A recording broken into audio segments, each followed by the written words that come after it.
2025 வருஷம் ஆரம்பத்தில், இந்த வருஷம் ஆரம்பத்தில் கர்த்தர் இவ்விதமான ஒரு காரியத்தை கர்த்தர் வாக்குத்தத்தமாய் கர்த்தர் கொடுத்திருந்தாலும், இன்றைக்கு கர்த்தர் அடியான இந்த இடத்துல கர்த்தர் நிறுத்தி இருக்கிறா.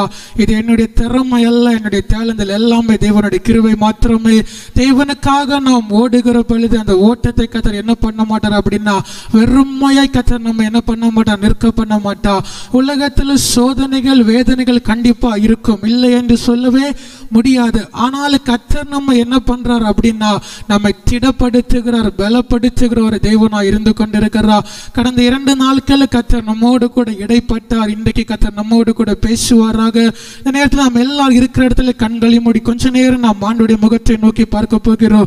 இதனால் கூடுகையில் கர்த்தர் நமக்கு தேவையான வார்த்தைகளை கர்த்தர் கொடுக்கணும், தேவையான ஆலோசனைகளை கர்த்தர் கொடுக்கணும். எல்லாரும் வாய்களை திறந்து, ஆண்டவரே இந்த மாலை நேரத்தில் நான் உங்களை நம்பி வந்திருக்கிறப்பா, ஆண்டவரே இந்த வாய்ப்பை எங்களுக்கு கொடுத்ததற்கு ஒரு முகாந்திரம் உண்டு.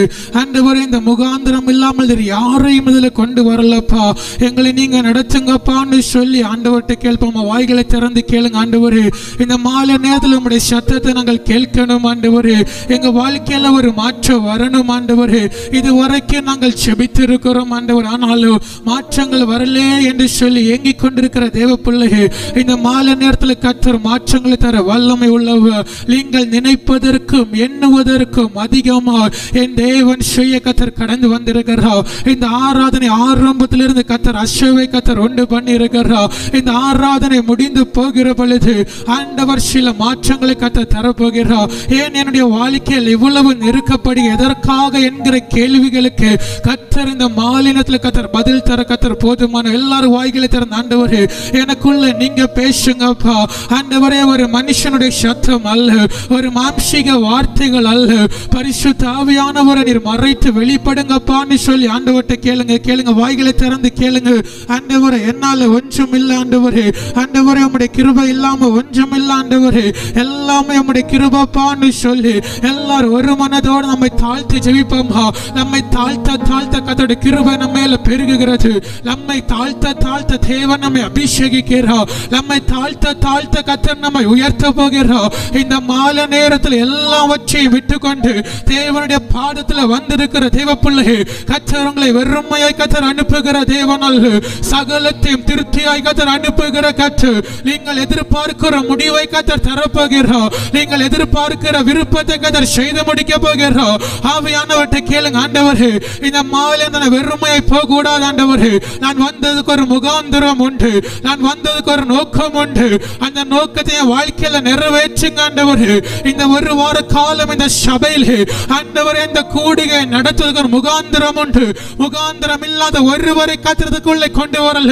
யாரை கர்த்தர் முன்னழைத்தாரோ அவர்களை தான் கர்த்தர் கொண்டு வந்திருக்கிறார். இந்த நாட்களை கர்த்தர் பெரிய ஒரு அறுவடை கர்த்தர் தரப்போகிறார். நீங்கள் வாஞ்சித்தீங்க அப்படின்னா, நீங்க விசுவாசித்தீங்கன்னா ஒரு திரள் கூட்ட ஆத்துமாக்களை கர்த்தர் இந்த நடுவில் கர்த்தர் கொண்டு வர போகிறார். இதற்கு பின்பதாய் ஒரு முகாந்திரம் உண்டு. அநேக நேரத்தில் நெருக்கப்பட்டு கொண்டிருக்கிற நம்முடைய வாழ்க்கையில் ஏன் இந்த நெருக்கம் என்று தெரியாது, ஆனாலும் பரிசுத்த ஆவியானவர் சொல்கிறார், இந்த கூடுகை எல்லாம் முடிந்து பார்க்கிற பொழுது சில மாற்றங்களை கர்த்தர் தரப்போகிறார். அது மேன்மையானதா இருக்க போகிறது. இது இந்த ஜீவநதி சபைக்கு மேன்மையாய் கர்த்தர் மாற்ற போகிறார். ஊழியருக்கு கர்த்தர் மேன்மையாய் மாற்ற போகிறார். விசுவாசிகளுக்கு மேன்மையாய் கர்த்தர் மாற்ற போகிறார். ஆன்லைன் ஒளியாய் பார்க்கிற தேவனுடைய பிள்ளைகளுக்கு கர்த்தர் மேன்மையாய் கர்த்தர் மாற்ற போகிறார்.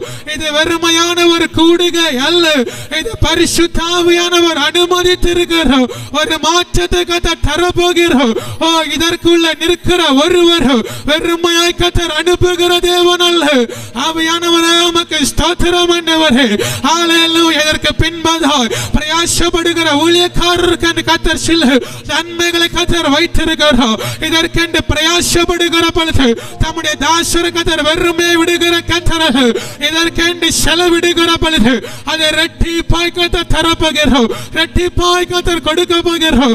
ஊழியத்தில் ஒரு வாஞ்சை, ஊழியத்தில் ஒரு திரள் கூட்டத்தை கர்த்தர் தரப்போகிறார். ஆத்துமா பாரத்தோடு செய்கிற பொழுது அதற்கான பிரதிபலனை பரலோகத்தின் தேவன் கொடுக்க போகிறோம். கர்த்தர் அனுப்பி வைத்திருக்கிறோம், நன்மைகளை கர்த்தர் அனுப்பி வைத்திருக்கிறோம். இந்த நாட்களோட கண்கள் காண போகிறது. சபையோட கண்களை கர்த்தர் காண பண்ண போகிறோம். ஊழியரை கர்த்தர் பலப்படுத்த போகிறோம். இந்த கூடுகை முடிந்து பார்க்கிற பொழுது ஒரு பெரிய நன்மையினால கர்த்தர் நிரப்ப போகிறோம். Thank you Jesus ஆண்டவரே, உம்மை நன்றியோடு கூட துதிக்கிறோம் அப்பா. ஹalleluya ஹalleluya ஆண்டவரே, எங்களை அதிகமா நேசிக்கிற அன்பின் பரலோக தகப்பனே, நல்ல நேரத்திற்காக உமக்கு நன்றி செலுத்துகிறோம், துதிக்கிறோம் அப்பா. ஆண்டவரே, விதமான கூடிகளை கர்த்தர் தந்து எங்களை நடத்தி வருகிறீரே, உமக்கு நன்றி செலுத்துகிறோம் ஆண்டவரே. நாங்கள் வறுமையாய் வந்திருக்கிறோம் அப்பா. எங்களுக்குள்ள பரிசுத்த ஆவியானவர் வருகிற பொழுது குறைவுகள் எல்லாம் நிறைவாக்கப்படும் ஆண்டவரே. இந்த மாலையில எங்களுக்குள்ள நீங்க வாங்கப்பா, எங்களுக்குள்ள நீங்க வாசம் பண்ணுங்க ஆண்டவரே. ஆண்டவரே, இந்த கூடுகை ஆண்டவரே எதன் முகாந்திரம் நடத்தப்படுகிறதோ கொஞ்சம் இல்லாய்மேலோ ஆண்டவரை உம்மை நம்பி நடத்துகிற பொழுது இதற்கான பிரதிபலனை ஆண்டவர் உலகத்தில் பரலோகத்தில் இருந்து கர்த்தர் கொடுக்கிற தயவிற்காக உமக்கு நன்றி ஆண்டவரே. அடியானோடு கூட கர்த்தர் பேசுவீராக, அடியானை மறைத்து கர்த்தர் வெளிப்படுவீராக ஆண்டவரே. உம்முடைய ஜனத்திற்கு தேவையான ஆலோசனை, சபைக்கு தேவையான ஆலோசனை கர்த்தர் கொடுக்க வேண்டுமா நாங்கள் ஜெபிக்கிறோம் ஆண்டவரே. தொடர்ந்து அடியானை கர்த்தர் பலப்படுத்தும் இயேசுவின் நாமத்தில் ஜெபிக்கிறோம் ஜீவனுள்ள நல்ல பிதாவே, ஆமென். ஹalleluya ஹalleluya. எத்தனை பேர் நம்புறீங்க இந்த கூடுகை முடிகிற பொழுது எங்க வாழ்க்கையில ஒரு மாற்றம் வரும்? ஆனால் பரிசுத்த ஆவியானவர் சொல்லுகிறார், இந்த கூடுகை வருகிற பொழுது சபைக்கு மாத்திரமல்ல, ஊழியருக்கு மாத்திரமல்ல, இங்கே வந்திருக்கிற ஒவ்வொரு விசுவாசியுடைய வாழ்க்கையிலும் கர்த்தர் ஒரு பெரிய மாற்றத்தை கர்த்தர் தரப்போகிறார். ஒருவேளை மனிதன் அடைத்து வைத்திருக்கலாம், சத்ரு அடைத்து வைத்திருக்கலாம், ஆனாலும் கர்த்தர் இந்த நாட்களை கர்த்தர் திறக்க போகிறார். நம்ம விசுவாசத்தினால நம்ம திறக்க போகிறோம். தேவனை முன்னிறுத்தி பொழுது கர்த்தர் என்ன பண்ண மாட்டார் அப்படின்னா நம்மை வெட்கப்படுத்தும். எத்தனை பேர் நம்புறீங்க இந்த மாலை நேரத்தில் நான் கடந்து வந்திருக்கிற ஒரு முகாந்திரம் உண்டு? இந்த கூடுகை நாம் நினைக்கிறோம் ஒரு மனிதனுடைய திட்டம் என்று இல்லவே இல்லை. இது தேவனுடைய தீர்மானம், இது தேவனுடைய திட்டம். இந்த சபையை கர்த்தர் மேன்மைப்படுத்தி உலகம் அறியத்தக்க அறிவிக்கும்படியாக தான் இந்த கூடுகை கர்த்தர் மாற்றி இருக்கிறார். இதுவரைக்கும் சபைக்குள்ள நம்ம ஆராதித்துக் கொண்டிருந்தோம். இனிமே அப்படி அல்ல, கர்த்தர் நம்மை வெளியில கர்த்தர் கொண்டு போறாரு. சபையில இருக்கிற வாலிப தம்பிமார் இன்னைக்கு நீங்க பிரயாசப்படுறீங்க அப்படின்னா உங்க மேல கர்த்தர் அக்கினியை கர்த்தர் ஊற்ற போறாரு. நீங்க விரும்புறீங்க அப்படின்னா இன்னைக்கு நீங்க நினைக்கிறீங்க நான் வெறுமையா இருக்கிறேன், எனக்குள்ள என்ன இல்ல கிருபை இல்ல அபிஷேகம் இல்ல. கர்த்தர் நமக்குள்ள கிருபைகளை கர்த்தர் வைத்திருக்கிறார், நமக்குள்ள அபிஷேகத்தை கர்த்தர் ஊற்றி இருக்கிறார். இன்னைக்கு நம்ம பயன்படுத்துகிறோம்னு சொன்னா கர்த்தர் நம்ம நிற்க பண்ண போகிறார். இன்னைக்கு நீங்க நினைக்கிறீங்க என்னுடைய பலத்தினால் நிற்க முடியும், ஆனாலும் பரிசுத்த ஆவியானவர் சொல்லுகிற ஒரு காரியம் உங்க பலத்தினாலே அல்ல, அவருடைய பலத்தினாலே கர்த்தர் நிற்க பண்ண போகிறார். நம்முடைய பலவீனம் சில நேரங்களிலே நம்முடைய பலவீனம் எப்படி இருக்கிறது, சோர்ந்து போகிறது, ஆனாலும் கர்த்தருடைய பலம் நமக்குள்ள ஊற்றப்படுகிற பொழுது நம்முடைய சரீரம் பலவீனமான மண்பாண்டமா இருந்தாலும் கர்த்தருடைய ஆவி ஊற்றப்படுகிற பொழுது ஒரு புது பலம் நமக்குள்ள ஊற்றப்பட. எத்தனை பேர் சொல்ல முடியும் நான் ஆண்டவருக்காக நான் எழும்ப போகிறேன்? இந்த கூடுகை முடிகிற பொழுது இதுவரைக்கும் நம்ம சொன்ன என்னால முடியாத ஆண்டவரே, ஆனா இனிமே நம்ம சொல்ல போற எனக்குள்ள கிறிஸ்து இருப்பாரானோ, எனக்குள்ள அபிஷேகம் இருக்குமானோ, நான் இந்த கனமான ஊழியத்தை செய்ய போகிறேன். ஒருபோது நம்ம சிந்திக்க கூடாது என்னுடைய ஞானத்தினால் இந்த ஊழியத்தை செய்ய முடியும், நிச்சயமா முடியாது. நம்முடைய ஞானத்துக்கு அப்பாற்பட்ட காரியத்தை கர்த்தர் நமக்கு வெளிப்படுத்தினால் தான் நம்மளால செய்ய முடியும். எத்தனை பேர் விரும்புகிறேன்னு தெரியாது. நானும் பாஸ்டரும் அடிக்கடி நாங்கள் பேசுகிற பொழுது ஆராதனை முடித்து ஒவ்வொரு காரியம் நாங்கள் சிந்திப்பானாலும் ஒரு நேரத்தில் நான் இவ்விதமாய் சொன்னேன், 38 வருஷம் பலவீனத்தோடு கூட இருந்த ஒரு மனிதர் அன்னைக்கு இயேசு தேடி போனா, இன்னைக்கு இயேசு நம்மை தேடி வந்திருக்கிறானாலும் நம்மை தூக்கி விட அல்ல, கர்த்தர் நம்முடைய பக்கத்தில் நின்று கொண்டு நம்மை பார்க்கிறார். நம்முடைய வாஞ்சை எப்படிப்பட்டதா இருக்கிறது? பல நேரங்கள் நாம் சிந்திக்கிற ஊழியக்காரன தலையில கை வச்சு என்ன செய்யணும், என்னை தட்டி எழுப்பணும், அப்படி அல்ல கர்த்தர் விரும்புகிறது. இன்னைக்கு நம்ம எழுமணும். எப்படி எழுமணும்னா கிறிஸ்துவின் பலத்தில் வேரூன்றி நம்ம நிற்க போகிறோம். ஹalleluya. எத்தனை பேர் நம்புறீங்க கிறிஸ்துவின் பலம் இன்னைக்கு என்ன நிரப்ப போகிறது? அநேக நேரத்தில் நாம் சிந்திக்கிற ஒரு வேத பகுதி தான் வேதத்தில் வாசிக்கலாம். வெளிப்படுத்தல் 7ஆம் அதிகாரம் அதனுடைய 13, 14 வசனத்தை ஒருவர் வாசிக்கலாம். வெளிப்படுத்தல் புஸ்தகம் அதனுடைய 7ஆம் அதிகாரம் அதனுடைய 13, 14 வசனத்தை வாசிக்கலாம்.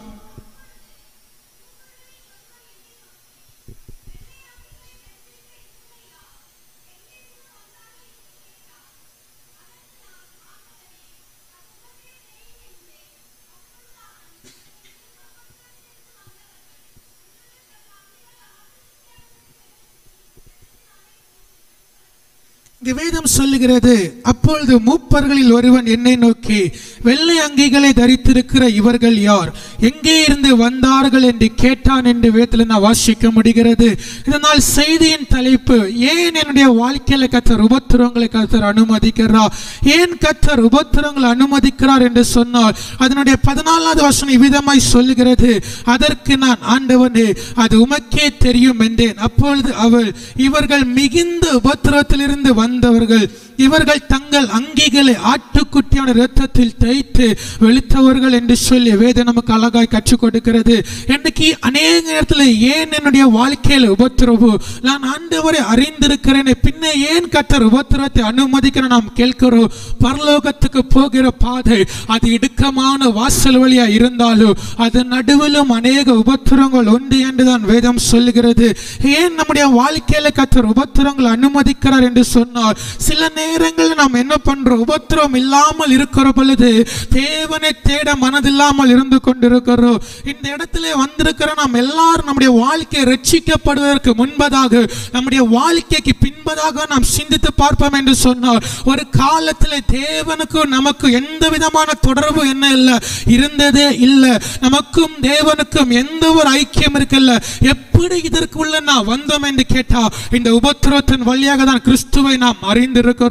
இந்த உபத்திரம் நம்முடைய வாழ்க்கையில வரல அப்படின்னா நம்ம இந்த உலகத்திற்கு ஒத்த வேஷம் தரித்த ஒரு அனுபவத்தில் நான் ஓடிக்கொண்டிருந்திருப்போம். இந்த உபத்திரம் வந்ததினாலே கிறிஸ்து எப்படிப்பட்டவர், எனக்குள்ள கிறிஸ்து வர வேண்டும் என்று நான் வாஞ்சித்து என்ன பண்ணி கடந்து வந்திருக்கிறோம். இங்க இருக்கிற நானும் சரி, நீங்களே சரி, எல்லாரும் என்ன பண்ணல, உபத்திரம் இல்லாமல் இந்த இடத்துல கடந்து வரல. யாராவது சொல்ல முடியும் நான் உபத்திரம் இல்லாம கர்த்தர் என்னை கொண்டு வந்தார்? யாராவது சொல்ல முடியுமா? யாருமே சொல்ல முடியும். எல்லாரும் கர்த்தர் ஒரு உபத்திரத்தின் வழியாக என்ன பண்றாரு, கிறிஸ்துவுக்கு உள்ளே கர்த்தர் கொண்டு வருகிறாரு. அந்த உபத்திரவுக்கு உள்ள வந்த நமக்கு என்ன இருக்கிறது சொன்னா ஒரு மேன்மை இருந்து கொண்டிருக்கிறது. வேதம் சொல்லுகிறது, வேதம் விதமாய் சொல்லுது, மூப்பர்கள் ஒருவன் என்னை நோக்கி, மூப்பர்கள் என்ன சொல்றாங்க அப்படின்னா, யாரிடத்துல கேட்கிறாங்க அப்படின்னா யோவான் இடத்துல இவ்விதமாய் கேட்கிறார்கள், வெள்ளை அங்கி தரித்திருக்கிற இவர்கள் யார், எங்கே இருந்து வந்தார்கள் என்று கேட்டான் என்று சொல்ல அர்த்தம், இவர்கள் மிகுந்த உபத்திரத்திலிருந்து வந்தவர்கள், ஆட்டுக்குட்டியானுடைய இரத்தத்தினாலே தேய்த்து வெளுத்தவர் என்று சொல்லப்படுகிற பொழுது, கிறிஸ்து நமக்காக அடிக்கப்பட்டதனால், இரத்தம் சிந்தினதினாலே அந்த இரத்தத்தினுடைய பாவங்கள் கழுவப்பட்டிருக்கிறது. இன்றைக்கு நாம் சொல்ல முடியாது நான் பாவியா இருந்ததினாலே நான் உபத்திரப்பட்டேன் என்று சொல்ல முடியாது. ஆனாலும் ஒரு நோக்கத்தோடு கூட கர்த்தர் நம்ம என்ன பண்ணினா, இதற்குள்ள கர்த்தர் அழைத்து கொண்டு வந்தா. இதற்குள்ள நோக்கம் இல்லாமல் யாரையும் கர்த்தர் என்ன பண்ணல, கொண்டு வரல. ஏன் ஆண்டவர் கொண்டு வரல அப்படின்னா, இங்கே வந்திருக்கிற ஒவ்வொரு குறித்தும் ஒரு நோக்கம் உண்டு. ஆனால் வேதம் சொல்லுகிறது, ஆட்டுக்குட்டியானுடைய இரத்தத்தினாலே தேய்த்து வெளுத்தவர்கள் என்று வேதம் சொல்லுகிறது. இயேசு கிறிஸ்துவின் இரத்தம் நம்ம என்ன பண்றது, சகல பாவங்களை நம்மை சுத்திகரிக்கிறது. மாத்திரமல்ல, நம்ம கிறிஸ்துவுக்குள் என்ன பண்றது, நம்மை நெருங்க பண்ணுகிறது. அது மாத்திரமல்ல, அந்த ஆட்டுக்குட்டியார் இரத்தம் என்ன பண்ணுகிறதுன்னா நம்மை சுத்திகரித்து கொண்டிருக்கிறது. அனுதினமும் நம்மை சுத்திகரித்து கொண்டிருக்கிறது. ஒரு விசுவாசியுடைய வாழ்க்கையில் நான் ரட்சிக்கப்பட்ட போதாது, அனுதினமும் நான் ரட்சிக்கப்படணும், அனுதினமும் இரத்தத்தால் தேய்க்கப்படணும், அனுதினமும் இந்த உலகத்தில் பாவ கரைகள் நமக்குள்ள வர வர ஆட்டுக்குட்டியார் இரத்தத்தினாலே தேய்த்து வெளுக்கிற ஒரு அனுபவம் நம்முடைய வாழ்க்கையில காணப்பட வேண்டும். வேதம் சொல்லுகிறது, 1 பேதுரு அதனுடைய 4ஆம் அதிகாரம் 12, 13 வசனத்தை வாசிக்கிற பொழுது, இந்த உபத்திரவத்திலே நான் பங்காளிகள் ஆனதினால் நான் சந்தோஷப்பட வேண்டும் என்று வேதம் சொல்லுகிறது. இன்றைக்கு அநேகர் உலக பிரகாரமாய் வாழ்ந்து கொண்டிருக்கிற பொழுது, ஏன் உங்களையும் என்ன என்னையும் கர்த்தர் விதமான ஒரு உபத்திரவத்தின் பாதைகளிலே கர்த்தர் நடத்துகிறார் என்று சொன்னார். அதற்கு முன்பதாய் ஒரு மேன்மை உண்டு. உபத்திரம் இல்லாமல் மேன்மை அல்ல. இயேசு கிறிஸ்து இந்த உலகத்திலே வந்தார். நம்மை போல பாடுகளை அனுமதித்தார். நம்மை போல பாடுகள் எல்லாவற்றையும் கர்த்தர் சகித்து சிலுவையில் அடிக்கப்பட்டார். இன்றைக்கு நமக்கு அந்த வேதனை இல்லை. ஆனாலும் நாம் எளிதாக நாம் சொல்ல முடியும், கிறிஸ்து எனக்குள்ள இருக்கிறார், அவருடைய இரத்தத்தினால் நான் கழுவப்பட்டு இருக்கிறேன் என்று சொல்லி எளிதாக நாம் சொல்லி விடுகிறோம். ஆனாலும் அவர் பட்ட பாடுகள் மிகுதியா இருந்து கொண்டிருக்கிறது. அவருடைய சரீரத்தில் பார்க்கிறவள் அநேக காயங்கள் ஏற்பட்டிருக்கிறது. ஒரு நிலம் உளப்பட்டிருக்கிறது போல அவருடைய சரீரம் உளப்பட்டது என்று வேதம் சொல்லுகிறது. ஆனாலும் இன்னைக்கு விசுவாசிகளா இருக்கிறன்னா இந்த உபத்திரத்தை பார்த்து என்ன சொல்கிறோம்? ஏன் ஆண்டவரே எனக்கு இந்த உபத்திரத்தை கொடுத்தீங்க, ஏன் ஆண்டவரே இந்த வேதனைகளை கொடுத்தீங்க நம்ம கேட்கிறோம். ஆனால் இந்த உபத்திரத்தின் வழியாய் நாம் கடந்து போகிற பொழுது நாம் நினைக்காத நன்மைகளை கர்த்தர் தரப்போகிறார். இந்த உபத்திரம் நமக்குள்ள எதுக்கு வருது அப்படின்னா நம்மை ஒன்று சுத்திகரிக்க, கிறிஸ்துவுக்குள்ள நம்மை வேரூன்றி நிற்க பண்ணு. இந்த உபத்திரம் எதுக்கு வருது அப்படின்னா நான் கிறிஸ்துவோடு கூட நிற்கிறேனா, உலக பிரகாரமாய் வாழ்ந்து கொண்டிருக்கிறேனா என்பதை நம்மை நிலைநிறுத்தி பார்வதற்காக இந்த நிலை உபத்திரம் நம்முடைய வாழ்க்கையில கடந்து வந்து கொண்டிருக்கிறது. இந்த உபத்திரம் முடிந்து நாம் பரலோகத்தில் கிறிஸ்துவனுடைய வரிகளை நாம் கடந்து போகிற பொழுது இந்த உபத்திரப்பட்ட நமக்கு என்ன மேன்மை இருக்கிறது என்று சொன்னார். வெளிப்படுத்தல் 7ஆம் அதிகாரம் 15 முதல் கீழே உள்ள வசனங்களை வாசிக்கிற பொழுது இனி பசி அடைவதும் இல்லை, இனி தாகம் அடைவதும் இல்லை, வெயிலாவது உஷ்ணமாவது இவர்கள் மேல் படுவதும் இல்லை என்று வேதம் சொல்லுகிறது. இன்னைக்கு அநேக நேரத்தில் ஆவிக்குரிய வாழ்க்கையில போராடுகிற நாம் கேட்கிறோம், ஏன் ஆண்டவரே இந்த உபத்திரவம், ஏன் இந்த வேதனை என்று நாம் கேட்கிறோம். ஆனால் இந்த உபத்திரத்தின் மத்தியில் ஒரு பெரிய மேன்மை இருக்கு, நாம் அறிந்து கொள்ள வேண்டும். வேதம் சொல்லுகிறது அங்கே பசி இல்லை, பட்டினி இல்லை, தாகம் இல்லை, எதுவுமே இல்லை. ஆனா இந்த உலகத்தில் என்ன உண்டு? இது எல்லாமே உண்டு என்று வேதம் கற்றுக் கொடுக்கிறது. இந்த உலகத்தில் பசி இருக்கிறது, வேதனை இருக்கிறது, துன்பம் இருக்கிறது, கண்ணீர் இருக்கிறது. ஆனாலும் இந்த உபத்திரவத்தை நான் ஜெயிக்கிறோம் அப்படின்னு சொன்னா பரலோகத்தில் கடந்து போகிற பொழுது ஒரு மேன்மை நமக்காக கர்த்தர் வைத்திருக்கிறார். ஒரு பரலோகத்தில் திறந்த வாசலை கர்த்தர் நமக்கு வைத்திருக்கிறார். ஆனா இந்த பரலோகத்துக்கு போகிற வாசல் எப்படின்னா அது இடுக்கமான வாசல் வழி நாம் பிரவேசிக்க வேண்டும். ஆரம்பம் இடுக்கமா இருந்தாலும் நாம் போக போக போக போக கிருபையில வளர வளர இந்த உபத்திரம் நமக்கு என்ன செய்யாது அப்படின்னா நமக்கு வேதனையாய் தெரியாது.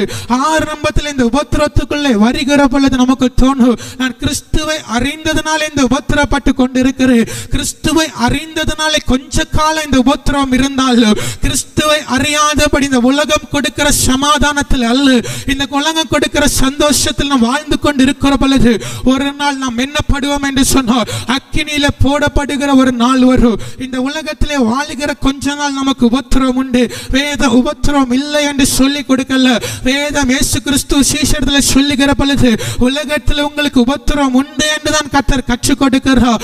இன்னைக்கு சபை அநேக நேரத்தில் சொல்லிக் கொடுக்க மறந்து போகிற காரியம், இந்த உலகத்தில் விசுவாசிகளுக்கு உபத்திரம் உண்டு, இந்த உலகத்தில் வேதனை உண்டு, உலகம் நம்மை ஏற்றுக்கொள்ளாது, உலகம் நம்மை நிந்திக்கும் என்று பல நேரங்களிலே நாம் அறிந்து கொள்ள மறந்து போகிறோம். இன்னைக்கு விசுவாசிகளோட மனநிலைமை என்ன என்று சொன்னால், நான் ரட்சிக்கப்பட்ட உடனே நான் ஆண்டவருடைய உயரத்தில் கொண்டு போய் நாம் சிந்திக்கிறோம். வேதம் கற்றுக் கொடுக்கிறது, கர்த்தர் தாவீதை கர்த்தர் அபிஷேகித்த உடனே கர்த்தர் சிங்காசனத்தில் கர்த்தர் கொண்டு வரல, காடுகளிலும் மேடுகளிலும் கர்த்தர் உபத்திரத்தின் வழியா தாவீதுக்கு சில காரியங்களை கற்றுக் கொடுத்தார். இன்னைக்கு விசுவாசிகளுக்கு உபத்திரப்பட நேரம் அல்ல, உபத்திரம் வந்த உடனே பின்வாங்கி போகிறோம். ஆனா என்ன வேணும்? மேன்மை வேணும்னு விரும்புகிறோம். கர்த்தர் என்னை கனப்படுத்தணும்னு விரும்புகிறோம். கர்த்தர் யாரை கனப்படுத்துவார் தெரியுமா?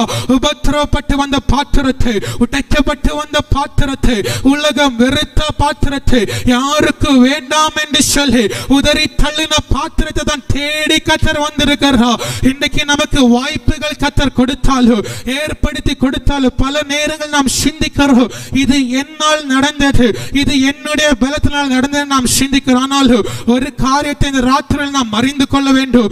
தாவீதை அபிஷேகித்த உடனே கர்த்தர் சிங்காசனத்தில் கொண்டு வரல, திரும்ப கர்த்தர் ஆடுகளை மேய்க்க வைத்தார். காரணம், சில காரியங்களை கர்த்தர் கற்றுக் கொடுக்க.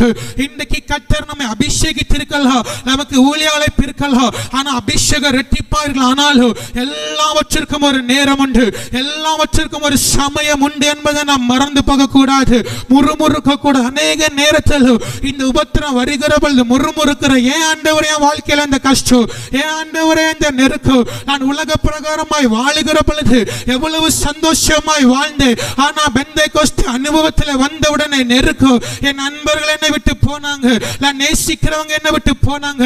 எல்லாரும் போனாலும் ஒருபோது நம்மை கைவிடாத ஒருவர் நம்மோடு கூட உண்டு. உலகம் நம்மை வெறுத்த பொழுது கர்த்தர் நம்மை தெரிந்தெடுத்தார். உலகம் நம்மோடு கூட இருக்கிற பொழுது கர்த்தர் நம்மை தெரிந்தெடுக்கல. எல்லாரும் நம்மை ஒதுக்கின பொழுது இவன் ஒன்றுக்கும் உதவாதவன் என்று சொல்லப்படுகிற நேரத்தில் கர்த்தர் நம்மை தூக்கி எடுத்து கர்த்தர் அலங்கரித்து கர்த்தர் வைத்திருக்கிறார். இன்னைக்கு வந்திருக்கிற தேவப்பிள்ளை அறிந்து கொள்ள வேண்டும், நம்ம இரவும் பகலும் தேவனை தேடுகிறதுனால ஒரு மகிமை நமக்கு உண்டு. உலகம் நம்மை பார்த்து கேட்கலாம், நீ இவ்வளவு தூரம் ஆண்டவர் ஆராதித்து உபத்திரப்பட்டு கொண்டிருக்கிறாயே, இவ்வளவு தூரம் தேவனை தேடியும் நிந்திக்கப்பட்டு கொண்டிருக்கிறாயே. ஆனா நாம் சொல்ல வேண்டும், நிந்திக்கப்பட்டாலும் பரலோகத்தில் எனக்கான மேன்மை வைக்கப்பட்டிருக்கிறது.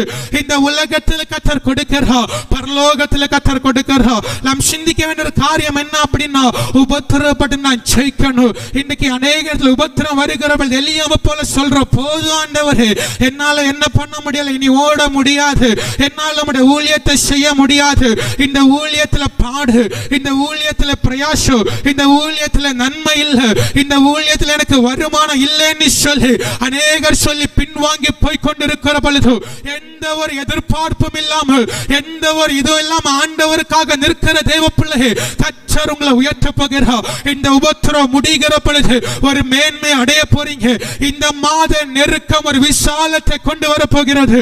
இந்த வார்த்தைகளை கர்த்தர் கொடுக்கிற பொழுது, ஒரு வார்த்தை கர்த்தர் கொடுத்தா இந்த வார்த்தை பிரசங்கிக்கிற பொழுது சில மாற்றங்கள், சில ஆசீர்வாதங்கள் தரப்போகிறேன் கர்த்தர் சொன்னார். இந்த ஜீவநதி சபையில இவ்வளவு ஆத்துமாக்கள் அல்ல, ஒரு திரள் கூட்ட ஆத்துமாக்களை கர்த்தர் வைத்திருந்தாலும் ஏன் ஒரு சிலரை மாத்திர கர்த்தர் கொண்டு வந்தார் என்று சொன்னார். நீங்கள் உபத்திரப்படுவதற்கு ஆண்டவர் உங்களை மாற்றி இருக்கிறார். உபத்திரப்படுகிற உங்க வாழ்க்கையில் எப்படி இருக்க வேண்டுமா, மேன்மையா இருக்க வேண்டும். இன்னைக்கு நம்ம சொல்றோம், பக்கத்தில் இருக்கிறவங்களை பார்த்து சொல்லுங்க, நீங்க உபத்திரப்படுறீங்களா, கர்த்தர் மேன்மையாய் கர்த்தர் வைக்க போறாரு. நீங்க நிந்திக்கப்படுறீங்களா, கர்த்தர் உங்களை மேன்மையாய் கர்த்தர் உயர்த்த போறாரு.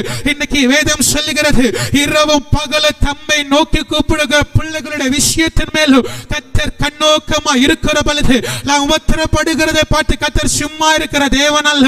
சத்துரு நமக்கு எதிராய் போராடுகிற பொழுது கர்த்தர் அதை பார்த்து கொண்டிருக்கிற தேவன் அல்ல.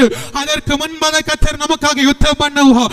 எப்பொழுது கர்த்தர் யுத்தம் பண்ணுவார், உபத்திரத்தை நாம் ஜெயிக்க வேண்டுமானால் நம்முடைய வாழ்க்கையில் இவைகள் எல்லாம் இருக்க வேண்டும் என்பதை குறித்து 3 காரியங்கள் நாம் சிந்திக்க போகிறோம். ஒன்று வேதத்தில் வாசிக்கலாம், அப்போஸ்தலர் 14 அதிகாரம் அதனுடைய 22வது வசனத்தை வாசிக்கலாம். அப்போஸ்தலர் 14 அதனுடைய 22வது வசனத்தை ஒருவர் வாசிக்கலாம்.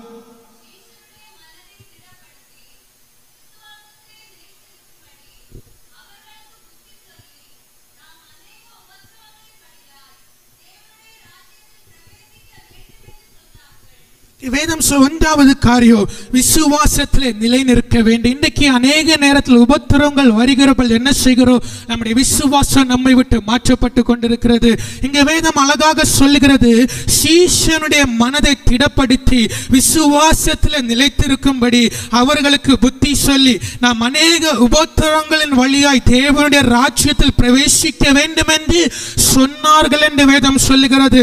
நாம் சிந்திக்கிறோம், நான் ரட்சிக்கப்பட்ட உடனே ஆண்டவர் எனக்கு என்ன தருவாரு, வீடு தருவாரு, காரு தருவாருன்னு சொல்லி நம்ம வர்றோம். ஆனா வேதம் கற்றுக் கொடுக்கிற ஒரு காரியம் என்னன்னா, சீஷனாய் நாம் காணப்படுகிற பொழுது நம்முடைய மனதை என்ன பண்ணணுமா, திடப்படுத்த வேண்டுமா. எதற்கு நேராய் திடப்படுத்தணுமா, விசுவாசத்திற்கு நேராய் திடப்படுத்த வேண்டுமா. கர்த்தர் நிச்சயமாகவே நமக்கு நன்மை செய்வார், இல்லை என்று அல்ல. ஆனால் சீஷனாய் நாம் மாற்றப்படுகிற பொழுது வேதம் தெளிவாய் சொல்லுகிறது, அவர்களுக்கு புத்தி சொல்லி நாம் அநேக உபத்திரங்கள் வழியாக தான் என்ன பண்ணணுமா, பரலோக ராஜ்யத்திற்கு நாம் பிரவேசிக்க முடியுமா. இன்னைக்கு அநேக நாம் சிந்திக்கிற பரலோகம் போகிறது எளிது, ஆனா பரலோகத்துக்கு போகிற பாதைகளில் கர்த்தர் பொக்கிஷங்களை கர்த்தர் வைத்திருக்கிறார். அந்த பொக்கிஷங்களை நாம் அறிந்து கொள்ள வேண்டுமானால் இந்த உபத்திரங்களை நாம் நம்முடைய வாழ்க்கையில கர்த்தர் அனுமதிக்கிற ஒரு நோக்கம் உண்டு. இங்க வேதம் சொல்லுகிறது, மேலே உள்ள வசனங்களை நாம் பார்க்கிற பொழுது அந்த இடத்துல சுவிசேஷத்தை அறிவிக்கிறது மாத்திரமல்ல, சுவிசேஷத்தை அறிவித்து சீஷர்களாக்கி அவர்கள் அவங்களுக்கு என்ன ஆலோசனை கொடுக்கறாங்க அப்படின்னா, நீங்க விசுவாசத்துல என்ன பண்ணணும்? திடப்பட வேண்டும், விசுவாசத்துல திடன் கொள்ள வேண்டும். விசுவாசத்துல திடன் கொள்ளுகிற பொழுது உபத்திரவத்தை என்ன செய்ய முடியும்? நம்ம ஜெயிக்க முடியும் என்று வேதம் நம்ம கற்றுக் கொடுக்கிறது. எது வந்தாலும் கர்த்தரை நம்பி நிற்கிற ஒரு அனுபவம் நமக்கு வேணும். இன்னைக்கு ஒரு சின்ன சோதனை வருகிற பொழுது, ஒருவேளை நாளைக்கு நம்முடைய தேவைகளா இருக்கிற பொழுது, அது தேவன் சந்திக்காமல் இருக்கிற பொழுது, தேவனை முறுமுறுக்க அல்ல, இந்த பலிபீடத்திலிருந்து நமக்கு ஏற்ற வார்த்தைகள் வராமல் இருக்கிற பொழுது நாம் முறுமுறுக்க அல்ல, அந்த உபத்திரவத்தை நாம் ஏற்றுக்கொள்ள வேண்டும். ஏன் கர்த்தர் இந்த உபத்திரவத்தை நம்முடைய வாழ்க்கையில் அனுமதிக்கிறார் என்று சொன்னார்? தேவனுடைய ராஜ்யத்தில் பிரவேசிக்க வேண்டுமானால் அந்த உபத்திரவத்தை நாம் பெற்றுக்கொள்ள வேண்டும். அந்த உபத்திரவத்தின் வழியாய் தான் கர்த்தர் நம்மை பரலோக ராஜ்யத்தில் கர்த்தர் நம்மை நடத்தி செல்லுகிறார். எத்தனை பேர் சொல்ல முடியும், என்னுடைய வாழ்க்கையில் உபத்திரவத்தை கர்த்தர் அனுமதிக்கிறது நல்லது? இதுவரைக்கும் நான் சொன்ன உபத்திரம் ஏன் ஆண்டவர் என்று சொன்னோம், ஆனா உபத்திரவம் எதற்கு அப்படின்னு சொன்னா, கர்த்தர் என்னோட கூட இருப்பதை வெளிப்படுத்துவதற்காக. ஹல்லேலூயா. சில நேரங்களில் உபத்திரம் வருகிற பொழுது நாம் சிந்திக்கிற, உபத்திரம் வராதவங்க சிந்திக்கணும், ஏன் ஆண்டவன் வாழ்க்கையில் உபத்திரவத்தை கொடுக்கல? உபத்திரவத்தை கொடுக்கிற தேவ பிள்ளைகள் சிந்திக்கணும், கர்த்தர் உபத்திரவத்தை கர்த்தர் கொடுக்கிறார்னு சொன்னா, இந்த வேதனைகள், இந்த பாடுகள் என் வாழ்க்கையில கர்த்தர் அனுமதிக்கிறார் அப்படின்னா இதற்கு பின்பதாய் ஒரு மேன்மை உண்டு. மேன்மை போராட்டம் இல்லாதவர்கள் சிந்திக்கணும், என் மேல என்ன இல்லை வாக்கு தத்தம் அல்ல. யார் மேல வாக்கு தத்தம் இருக்கிறதோ அவங்கள பிசாசு சும்மா இருக்க விடமாட்டா. யார் மேல பெரிய தரிசனம் இருக்கிறதோ, யார் மேல பெரிய திட்டத்தை கர்த்தர் வைத்திருக்கிறாரோ அவங்கள தான் பிசாசு கடந்து வந்து சோதிப்பா. இன்னைக்கு வேதம் சொல்லுகிறது, எல்லாரும் பிசாசு சோதிக்கல. யாரை சோதித்தா அப்படின்னா, யார் மேல வாக்கு தத்தம் இருந்ததோ, யார் மேல தேவனுடைய திட்டம் இருந்ததோ, தேவன் யாரை நம்பி இருக்கிறாரோ, தேவன் யார் எனக்காக ஊழியம் செய்வா, இவர்கள் எனக்காக நிற்பார்கள் என்று சொல்லி யாரை குறித்து கர்த்தர் நம்பிக்கை வைத்திருக்கிறாரோ அவங்க மேலதான் உபத்திரம் அதிகமாய் வந்து கொண்டிருக்கிறது. நாம் வேதத்திலே வாசிக்கிற பொழுது, யோபுடைய வாழ்க்கையிலே பார்க்கிற பொழுது, கர்த்தர் யோபுடைய எல்லாவற்றையும் கர்த்தர் வேலையடைத்து கர்த்தர் வைத்திருந்தார். ஆனா பிசாசு பார்க்கிறா, ஆண்டவர்ட்ட சொல்றான், நீங்க யோபுவுக்கு நன்மை கொடுக்கிறதால என்ன பண்றான்? யோபு உம்மை துதிக்கிற, உம்மை மகிமைப்படுத்துற, ஆனாலும் அவன் மேல நீங்க வைத்திருக்கிற எல்லா நன்மையை நீங்க எடுத்து பாருங்க, என்ன பண்ண மாட்டான்? உங்களை துதிக்க மாட்டான். எல்லா நன்மை சத்துடைய கருத்தை கர்த்தர் ஒப்புக்கொள்ள, ஆனாலும் ஜீவனை தவிர என்ன வேண்டும் என்று பண்ணுங்க என்று சொல்லி சத்துடைய கருத்துல கர்த்தர் உபத்திரவத்திற்கென்று, சோதனைக்கென்று ஒப்பு கொடுக்கிற பொழுது யோபுடைய வாழ்க்கையில பார்க்க எல்லாவற்றையும் இழந்து போறாரு. ஒரு நன்மை இல்லாம இழந்து போறாரு. தனக்கு இருந்த ஆஸ்தி, தனக்கு இருந்த ஆடு மாடு ஒட்டகம் பிள்ளைகள் கூட இழந்து போறார். ஆனாலும் உபத்திரவத்தை பார்த்து, சோதனையை பார்த்து கர்த்தரை முறுமுறுத்தாரான்னு கேட்டா இல்லவே இல்லை. அது கர்த்தர் கொடுத்தார், கர்த்தர் எடுத்தார் என்று சொல்றாரு. இன்னைக்கு விசுவாசிகளாக நமக்கு இந்த எண்ணம் வரணும், என் வாழ்க்கையில் உபத்திரம் வருகிறதா, அது கர்த்தர் என்ன மேன்மைப்படுத்த போறாரு, கர்த்தர் என்ன உயர்த்த போறாருன்னு அறிந்து கொள்ள வேணும். யோபுடைய வாழ்க்கையில் உபத்திரம் வந்துச்சு உண்மைதான். ஆனா உபத்திரத்தின் நடுவில் தன்னுடைய சரீரத்தில் புண்கள் நிறைந்திருக்கிற பொழுது, நாட்சம் எடுக்கிற பொழுது யோபு ஆண்டவரை நிந்திக்கல, ஆண்டவரை விட்டு பின்வாங்கி போகல. தன்னோட கூட நிற்க வேண்டிய மனைவி கூட என்ன பண்றாங்க அப்படின்னா, தூஷித்து மரித்து போகும் என்று சொல்லுகிற பொழுது யோபு என்ன பண்ணல அப்படின்னா, எந்த ஒரு மறுவார்த்தை சொல்லல. கர்த்தரை நம்பி இருந்தாரு, உபத்திரவத்தை ஜெயித்தாரு. உபத்திரவத்தை ஜெயித்ததனால இரட்டிப்பான நன்மையை பெற்றுக் கொண்டாரு. இன்னைக்கு இந்த வார்த்தையை கேட்டுக்கொண்டிருக்கிற தேவ பிள்ளை, உபத்திரவத்தின் மத்தியில் விசுவாசம் காணப்படணும், விசுவாசத்தில் நிலை நிற்க வேண்டும். சில உபத்திரம் எதற்கு கர்த்தர் அனுமதிக்கிறார் அப்படின்னா, நம்ம விசுவாசத்தில் நிற்கிறோமா இல்லையா என்று பார்ப்பதற்காக தான். ஊழியத்திற்கு அழைப்பை பெற்று உடனே கர்த்தர் இங்கே சிங்காசனத்தில் கொண்டு கர்த்தர் நிறுத்த மாட்டாரு. நம்மை கர்த்தர் அநேகர்கள் உபத்திரப்படுத்துவாரு, நம்ம நிற்கிறோமா இல்லையா. சில நேரங்களில் பசியாக்கி பார்ப்பாரு, நம்முடைய கருத்துல எந்த நன்மை இல்லாமல் கர்த்தர் உபத்திரப்படுத்தி பார்ப்பாரு. எல்லாவற்றை ஜெயித்த பிற்பாடுதான் சிங்காசனத்தில் கர்த்தர் கொண்டு வைப்பாரை தவிர, எல்லா நன்மைகளை கொடுத்து கர்த்தர் சிங்காசனத்தில் கர்த்தர் கொண்டு வைக்க மாட்டாரு. எல்லா நன்மைகளும் இறந்த பிறகுதான் கர்த்தர் நம்மை உருவாக்க முடியும். இன்னைக்கு ஊழியத்தை அழைப்பு வந்து நாம் சிந்திக்கிறோம், கர்த்தர் என்னை பெரிய பெரிய இடங்களை கர்த்தர் கொண்டு போவார் என்று அல்ல. ஆரம்பம் அற்பமாக தான் இருக்கும், ஆரம்பம் அற்பமா இருந்தால் போதும். ஆனா போக போக கர்த்தர் சம்பூர்ணமாக கர்த்தர் மாற்ற போகிறார். இந்த உபத்திரவம் எதற்கு வருகிறது? ஒன்றி விசுவாசத்தில் நாம் நிலை நிற்க. ஒரு நேரத்தில் இயேசு கிறிஸ்து கடலிலே நடந்து வருகிற பொழுது பேதுரு, இயேசுவே நீர் நடந்து வருவீர்கள், நானும் என்ன செய்கிறேன் நடந்து வருவேன் சொல்லி விசுவாசத்தோடு கூட இறங்கினாரு. அந்த இடத்துல கடலுடைய கொந்தளிப்பு காற்றையும் பார்க்கிற பொழுது விசுவாசம் இழந்து போகிறது. அந்த சூழ்நிலைகளை பார்க்கிற பொழுது அமிழ்ந்து போகிறார். நாமும் அநேக நேரத்தில் உபத்திரப்படுகிறோம். கிறிஸ்துவை நம்பி இறங்கி இருக்கிறோம். கிறிஸ்து எனக்காக ஜீவனை கொடுத்திருக்கிறார், எனக்காக அடிக்கப்பட்டிருக்கிறார் என்று சொல்லி ஆண்டவருக்காக என்ன உபத்திரம் வந்தாலும் சரி, என்ன பாடு வந்தாலும் சரி, என் அப்பா அம்மா என்ன வெறுத்தாலும் சரி, என் நண்பர்கள் என்ன வெறுத்தாலும் சரி, நான் என்ன பண்ணுவேன்? கிறிஸ்துவுக்காக வாழுவேன்னு சொல்லி இறங்கின நம்முடைய வாழ்க்கையில் ஒரு நாள் நம்ம அந்த உபத்திரத்தை தாங்கணுமான்னு கேட்டா இல்லவே இல்லை. ஏன் தாங்கல அப்படின்னா, நாம் நேசிக்கிற மனிதன் நம்மை விட்டு போகிற பொழுது நம்ம துக்கப்பட்டு, ஏன் ஆண்டவரே இந்த உபத்திரவோ, ஏன் ஆண்டவரே இந்த நிந்தன் கேட்கிறான் அல்லவா? இன்றைக்கு நம்ம ஆண்டோட என்ன சொல்லணும் தெரியுமா? ஆண்டவரே, இந்த உபத்திரவத்தை அனுமதித்தீரே, அதற்காக உமக்கு நன்றி செலுத்துகிறேன் என்று சொல்லணும். இந்த மனிதனுடைய வாழ்க்கையில இருந்து மாற்றினீரே, அதற்காக உமக்கு நன்றின்னு சொல்லணும். ஏன் நன்றி சொல்லணும் தெரியுமா? அவங்க நம்ம கூட இருந்தா நம்ம இன்றைக்கு இந்த கனமான ஊழியத்தை செய்ய முடியாது. இந்த கனமான ஊழியத்தை கர்த்தர் நம்மை செய்ய வைக்கிறார் என்று சொன்னா அவங்கள நம்ம வெறுத்தனாலதான், அவங்கள நம்மளை உதறி தள்ளினாலதான், இவங்களை கொண்டு ஒண்ணும் முடியாது என்று சொல்லி நம்மளை உபத்திரப்பட கர்த்தர் வைக்கிறார் என்று சொன்னா நம்மை ஒன்றுமில்லாமல் அழித்து போட அல்ல, நம்மை மேன்மையான ஒரு பாத்திரமாய் கர்த்தர் மாற்ற முடியும். எத்தனை பேர் நம்புறீங்க? இந்த உபத்திரவம் என்னை அழிக்க அல்ல, இந்த உபத்திரவம் என்னை நிந்திக்க அல்ல, இந்த உபத்திரவத்தில் கர்த்தர் என்னை மேன்மையாய் கர்த்தர் மாற்ற போகிறார். ஆண்டவர்கிட்ட கேளுங்க, ஆண்டவரே எத்தனை பாடுகள் வந்தாலும் நான் உமக்காக வாழுவேன்னு சொல்லி ஆண்டவர்கிட்ட சொல்ல முடியுமா? எத்தனை பேர் சொல்ல முடியும்? உபத்திரவத்தின் வழியாய் நான் போனாலும் எனக்கு அந்த பரலோகம் போதும். எத்தனை பேர் சொல்ல முடியும்? எனக்கு அந்த பரலோக ராஜ்யம் வேணும். இதுவரைக்கும் உலகத்துக்காக பிரயாசப்பட்ட உண்மைதான், ஆனா இனி பரலோகத்தை தேடி பாருங்க. நீங்க கேட்ட நன்மைகள், நீங்க கேளாத நன்மைகளை கர்த்தர் தரப்போகிறார். ஆண்டவர்கிட்ட கேளுங்க, ஆண்டவரே இந்த மாதிரி வந்திருக்கிற ஆண்டவரே, உலக பிரகாரமான நன்மைக்கு அல்ல, ஆவிக்குரிய நன்மைகள் எனக்கு வேண்டும். இந்த உபத்திரவத்தை ஜெயிக்க எனக்குள்ள விசுவாசம் வேண்டும்.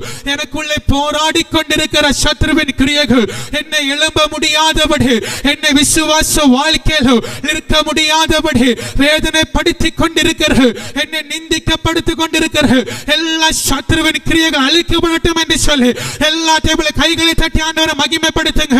கைகளை தட்டி ஆராதிங்க. ஆண்டவரே எனக்குள்ள ஒரு விசுவாசம் வரணும், எனக்குள்ள உம்முடைய அக்கினி பற்றி எரியட்டும். உபத்திரவத்தை நான் ஜெயிக்கணும் ஆண்டவரே, உம்முடைய மேன்மையை நான் காணணும் ஆண்டவரே, இந்த கனமான ஊழியத்தை நான் செய்யணும் ஆண்டவரே, விசுவாசத்தினால செய்யணும்னு சொல்லி ஆண்டவர்கிட்ட கேளுங்க, கேளுங்க, கேளுங்க, வாய்களை திறந்து கேளுங்க. Thank you Jesus. ஆண்டவரே உம்மை துதிக்கிறேன். ஆண்டவர் சொல்லுகிற ஒரு காரியம் யோவான் எழுதின சுவிசேஷம் அதனுடைய 16ஆம் அதிகாரம் அதனுடைய 33வது வசனத்தை வாசிக்கலாம். யோவான் எழுதின சுவிசேஷம் அதனுடைய 16ஆம் அதிகாரம் அதனுடைய 33வது வசனத்தை வாசிக்கலாம்.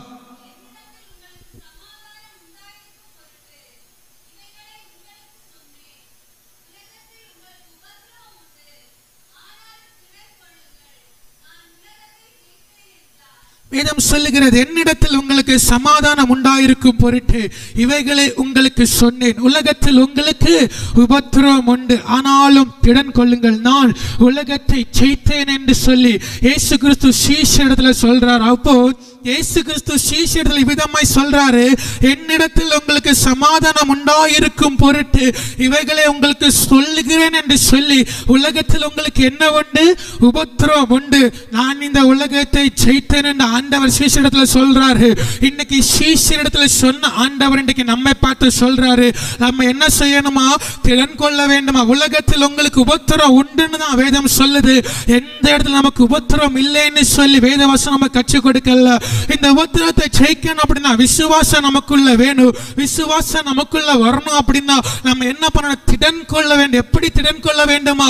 இயேசு கிறிஸ்து அநேகரை விடுவிக்கிற பொழுது சொன்னா, மகளே திடன் கொள், மகனே திடன் கொள் என்று கர்த்தர் சொல்வதற்கான காரணம் நம்ம என்ன பண்ணணும்? விசுவாசத்துல திடன் கொள்ள வேண்டும். இன்னைக்கு பல நேரத்தில் உபத்திரத்தை பார்த்து என்ன செய்கிற, ஆண்டவரே என்ன நீங்க விட்டா போதும்பான்னு சொல்றோம். ஆனா அப்படி அல்ல. கர்த்தர் யாரை முன்குறித்தாரோ, நீங்க எங்க போனாலும், நீங்க எங்க ஒளித்திருந்தால், ஒருவேளை தேவனுடைய திட்டத்தை விட்டு வேலைக்காக பிற தேசங்களை கடந்து போனாலும், அப்ராடுக்கு கடந்து போனாலும், கர்த்தர் அங்கே இருந்து கர்த்தர் உங்களை இழுத்து கொண்டு வர போகிறார். நீங்க நினைக்கலாம், ஆண்டவர் எதற்கு நான் தப்பித்தேன் என்று அல்ல.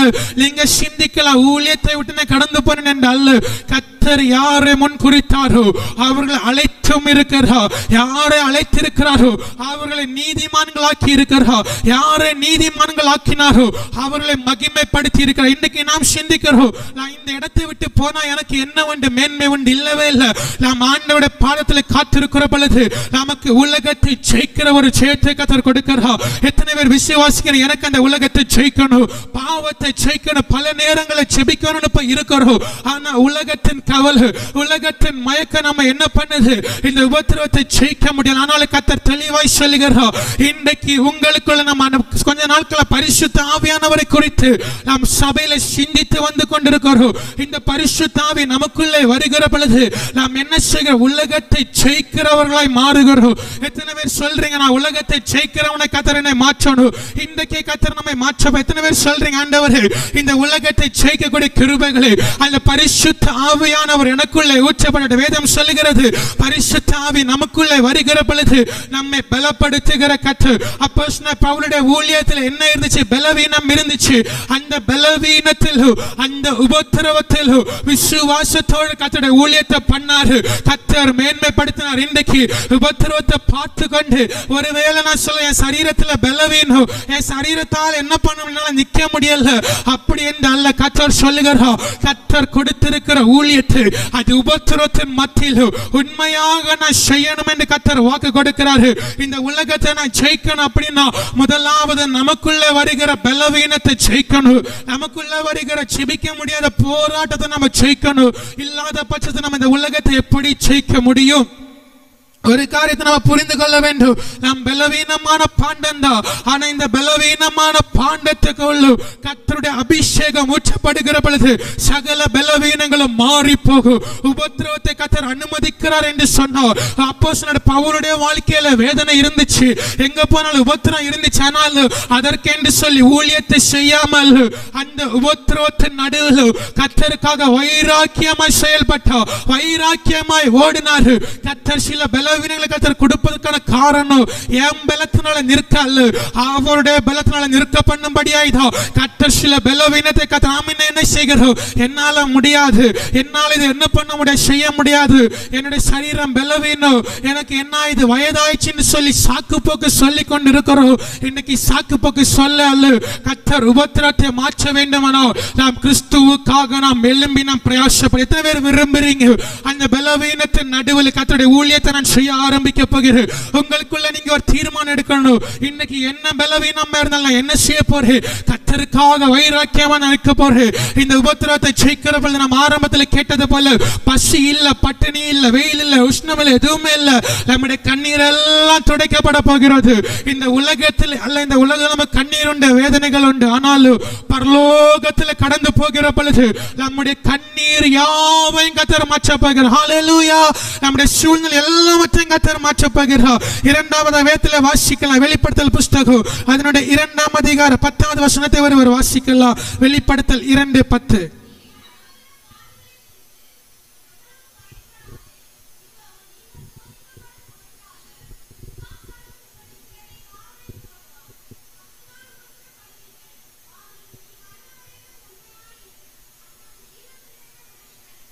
இரண்டாவது காரியம் ஒன்று நம்ம சிந்தித்தோம், விசுவாசத்தில் நிலைநிற்க வேண்டும். எதற்கு நிலைநிற்க? உபத்திரவத்தை ஜெயிக்க நமக்குள்ள விசுவாசம் காணப்பட வேண்டும் என்று சிந்தித்தோம். இரண்டாவது, தைரியமாய் நாம் போராட வேண்டும். விசுவாசம் நமக்குள்ள வந்தா மட்டும்தான் இரண்டாவது என்ன நடக்கும்? தைரியமாய் நாம் போராட முடியும். தைரியம் நமக்குள்ள இருக்கிறது, விசுவாசம் நமக்குள்ள இல்லை என்று சொன்னால் என்ன செய்ய முடியாது? உபத்திரவத்தை ஜெயிக்க முடியாது. முதலாவது நம்முடைய வாழ்க்கையில் என்ன வர வேண்டும்? விசுவாசம் நமக்குள்ள வரணும். இரண்டாவது என்ன வரணும்? தைரியம் நமக்குள்ள வரணும். கிறிஸ்துவின் பலத்தினாலே என்னாலே எல்லாவற்றையும் செய்ய முடியும் என்கிற ஒரு பலன் நமக்குள்ள வரணும். இங்கே வேதம் சொல்லுகிறது, நீ படப்போகிற பாடுகளை குறித்து எவ்வளவும் பயப்படாதே, இதோ நீங்கள் சோதிக்கப்படும் பொருட்டாக பிசாசானவன் உங்களை சிலரை காவலில் போடுவான். 10 10 நாள் உபத்திரப்படுவீர்கள் ஆகிலும் நீ மரண பரியந்தம் உண்மையாயிரு, அப்பொழுது ஜீவ கிரீடத்தை உனக்கு தருவேன் என்று சொல்லி கர்த்தர் சொல்லி இருக்கிறார். நீ படப்போகிற பாடுகளை குறித்து எவ்வளவும் பயப்படாத, தைரியமாய் போராடு என்று கர்த்தர் சொல்லுகிறார். இன்னைக்கு கர்த்தர் அநேக நேரத்தில் ஊழியக்காரரை கொண்டு நமக்கு வரப்போகிற உபத்திரத்தை கர்த்தர் என்ன பண்றாரு, வெளிப்படுத்துறார். ஆனாலும் நமக்கு என்ன இல்லை, ஒரு உணர்வு இல்லை.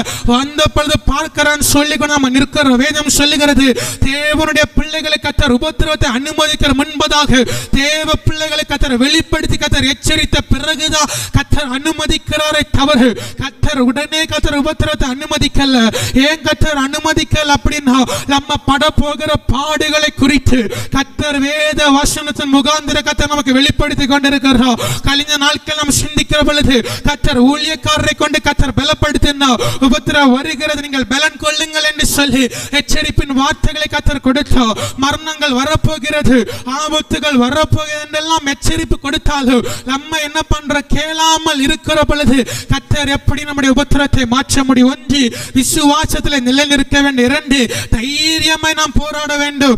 யாருக்கு இந்த பாடு வருது அப்படின்னு சொன்னா, தேவனுடைய வாக்குத்தத்தம் இருக்கிற தேவனுடைய பிள்ளைகளுக்கு என்ன உண்டு, போராட்டம் உண்டு என்று வேதம் சொல்லுகிறது. ஆனாலும் நீ படப்போகிற பாடுகளை குறித்து எவ்வளவு என்ன பண்ணக்கூடாது, பயப்படக்கூடாது. இன்னைக்கு நம்முடைய ஆவிக்குரிய வாழ்க்கையில பாடுகளை பார்த்து நம்ம என்ன பண்றோம், பயப்படுறோம். ஆனாலும் பாடுகளை குறித்து பயப்பட கர்த்தர் சொல்லல.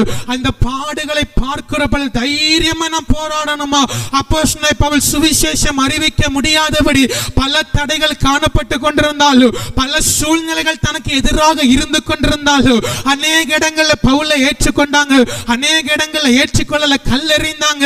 அந்த இடத்துல பவுலுக்கு விரோதமாக அநேக காரியங்கள் காணப்பட்டு கொண்டிருந்தாலும் தைரியமாய் போராடி கொண்டிருந்தோம். இன்னைக்கு கர்த்தர் நம்மிடத்தில் அதான் எதிர்பார்க்கிறோம், தைரியமாய் நாம் போராட வேண்டும். பாடுகளை சகித்துக் கொள்வதற்கு, அவைகளை எதிர்கொள்வதற்கு கர்த்தர் நமக்கு கிருபை கொடுக்கிற ஒரு தேவனாய் இருந்து கொண்டிருக்கிறார். என்னுடைய மேலே உள்ள வசனங்களை வாசிக்கிற பொழுது உன் உபத்திரவத்தை நான் அறிந்திருக்கிறேன் என்று கர்த்தர் சொல்லுகிறார். ஏற்கனவே நமக்கு உபத்திரவம் இருக்கு என்பதை கர்த்தருக்கு தெரியும். ஆனாலும் மீண்டும் மீண்டும் கர்த்தர் உபத்திரவத்தை அனுமதிப்பதற்கான காரணம் எதற்கு என்று சொன்னால், கிறிஸ்துவுக்குள் நான் பலப்படு, இந்த உலகத்தை நான் ஜெயிக்க, பாவத்தை நான் ஜெயிக்க, ஆண்டவர் ஒன்றுமில்லாத நிலைமையில நம்மை கொண்டு வந்து கர்த்தர் நம்மை ஆசீர்வதிப்பதற்கான காரணம் என்ன அப்படின்னா, நான் மேன்மை பாராட்ட ஒன்றுமல்ல, கிறிஸ்து என்னில் மேன்மை பாராட்ட வேண்டும் என்று சொல்லி கர்த்தர் என்ன பண்றாரு, சில காரியங்கள் நம்முடைய வாழ்க்கையில கர்த்தர் அனுமதிக்கிறார்கள்.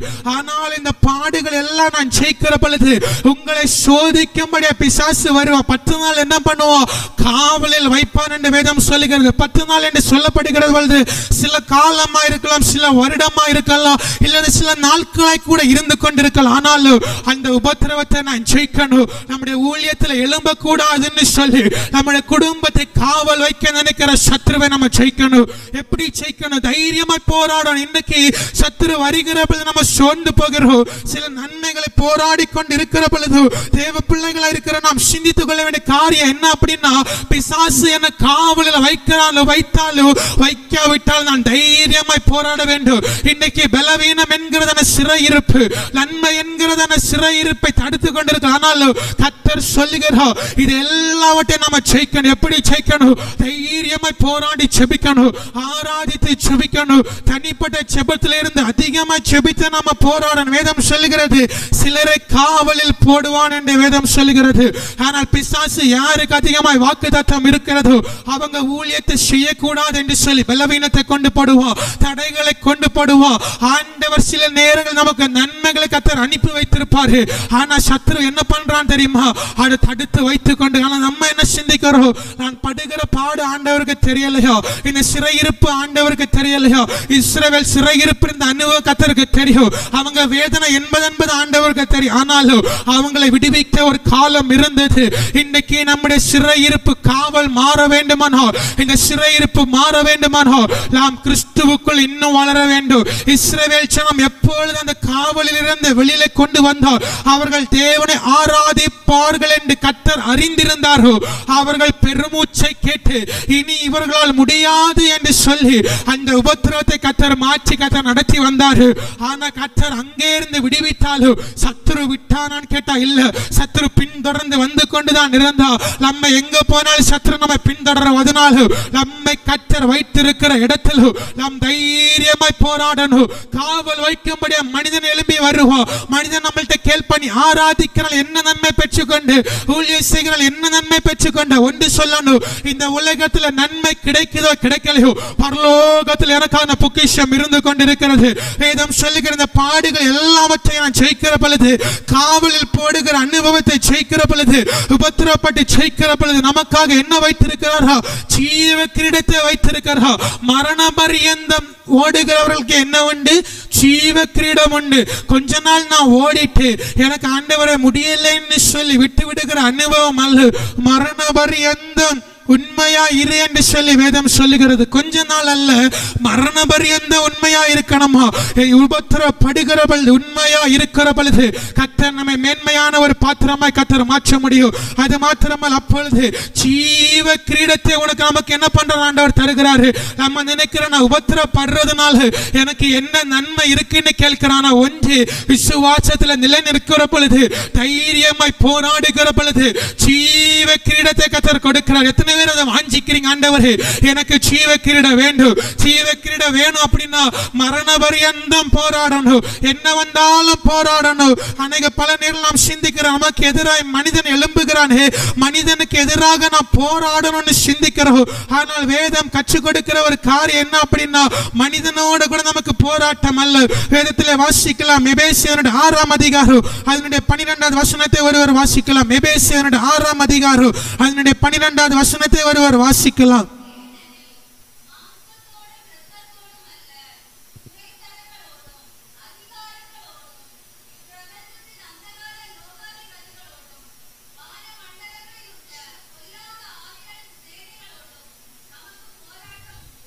வேதம் சொல்லுகிறது, நாம் சிந்திக்கிறோம், தைரியமாய் போராடுகிற பொழுது நமக்கு எதிராய் வருகிற மனிதன் நமக்கு சத்ரு அல்ல.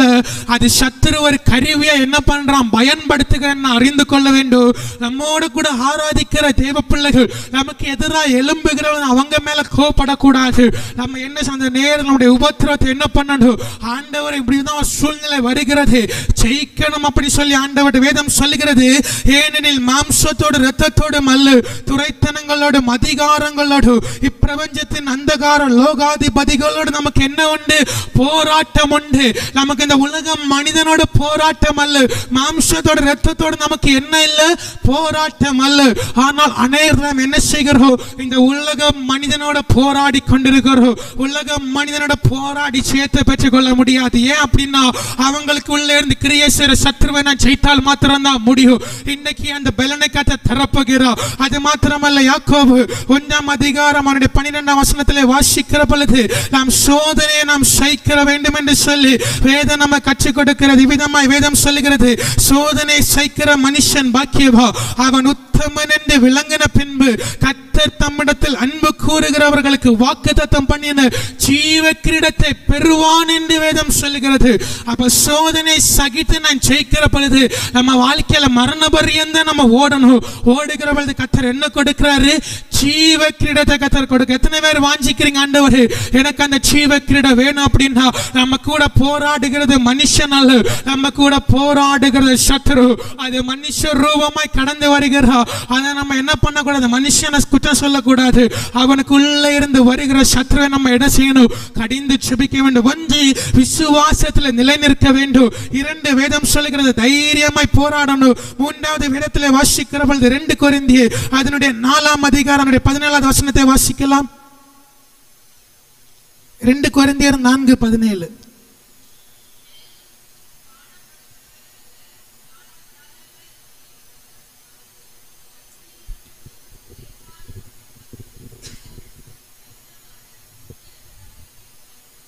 வேதம் விதமாய் சொல்லுகிறது, மேலும் காணப்படுகிறவர்களை அல்ல காணப்படாதவர்களை நோக்கி இருக்கிற நமக்கு அதி சீக்கிரத்தில் நீங்கும் லேசான நம்முடைய உபத்திரவு மிகவும் அதிகமாய் நித்திய கனமகிமை உண்டாக்குகிறது என்று சொல்லி வேதம் சொல்லுகிறது. இன்னைக்கு நம்ம சிந்திக்கிறோம், காணப்படுகிற நன்மைகள் அல்ல, பாடுகள் மத்தியில் தங்களுக்கு வாக்கு பண்ணப்பட்டிருக்கிற ஒரு நித்திய மகிமை கர்த்தர் நம்ம கொடுத்திருக்கிறார். 3வது காரியம், நித்திய நித்திய கன மகிமை கர்த்தர் நமக்கு வைத்திருக்கிறார். ஒன்று, உபத்திரவத்தை ஜெயிக்கணும் அப்படின்னா விசுவாசத்துல நிலைநிற்க வேண்டும். இரண்டாவது, வேதம் சொல்லுகிறது தைரியமா நம்ம போராடணும். யாரோட போராடணும்? பிசாசோட போராடணும். இப்பிரபஞ்சத்தின் அந்தகார லோகாதிபதிகளோட நம்ம என்ன பண்ணணும்? போராடணும்னு வேதம் சொல்றது. மூணாவது, நமக்கு கர்த்தர் என்ன வைத்திருக்கிறாரு? நித்திய கன மகிமை வைத்திருக்கிறார். எப்படிப்பட்ட கன மகிமை? இந்த உபத்திரவத்தை எல்லாம் நம்ம ஜெயிக்கிற பொழுது ஒரு நித்திய கன மகிமை நமக்கு நம்ம சிந்திக்கிறோம். இந்த உபத்திரவத்தை எல்லாம் நான் ஜெயிக்கிறேன்னு எனக்கு இதற்கு பின்பதான் என்ன மகிமை இருக்குன்னு நீங்க கேட்டீங்க அப்படின்னா ஒரு நித்திய கன மகிமை கர்த்தர் நமக்கு வைத்திருக்கிறாரு. ஆனா இதை பெற்றுக்கொள்ளணும் அப்படின்னு சொன்னா நம்முடைய வாழ்க்கையில இன்னும் அநேக விதமான பிரயாசங்களை நம்ம சந்திக்கணும். இன்னும் அநேக விதமான பாடுகளை நம்ம சிந்திக்கணும். வேதம் சொல்லுகிறது இப்பொழுது பாடுகள் உபத்திரவங்கள் இருந்தாலும் ஆனால் அது நித்திய மகிமை நமக்கு கொடுக்கிறது. இன்றைக்கு கொஞ்சம் பாடுதான் நம்முடைய வாழ்க்கையில இருக்கிறது. ஆனா இந்த பாடுகளை நம்ம ஜெயிக்கிறோம் அப்படின்னு சொன்னா ஒரு நித்திய கன மகிமை நமக்கு கர்த்தர் கொடுக்க போறாரு. இன்னைக்கு நம்ம சிந்திக்கிறோம், ஏன் இந்த உபத்திரவம், ஏன் இந்த பாடு ஆண்டவரேன்னு கேட்கிறோம். ஒரு நித்திய கன மகிமைக்கா ஒரு மகிமையான பாத்திரமாய் பரலோகத்தில் நம்ம மாற்றும்படியாக கர்த்தர் இந்த உபத்திரவத்தை கர்த்தர் அனுமதிக்கிறார். நாம் வேதத்தில் வாசிக்கலாம். ரோமர் 5ஆம் அதிகாரம் அதனுடைய 3-4 வசனத்தை வாசிக்கலாம். ரோமர் 5ஆம் அதிகாரம் அதனுடைய 3-4 வசனத்தை வாசிக்கலாம்.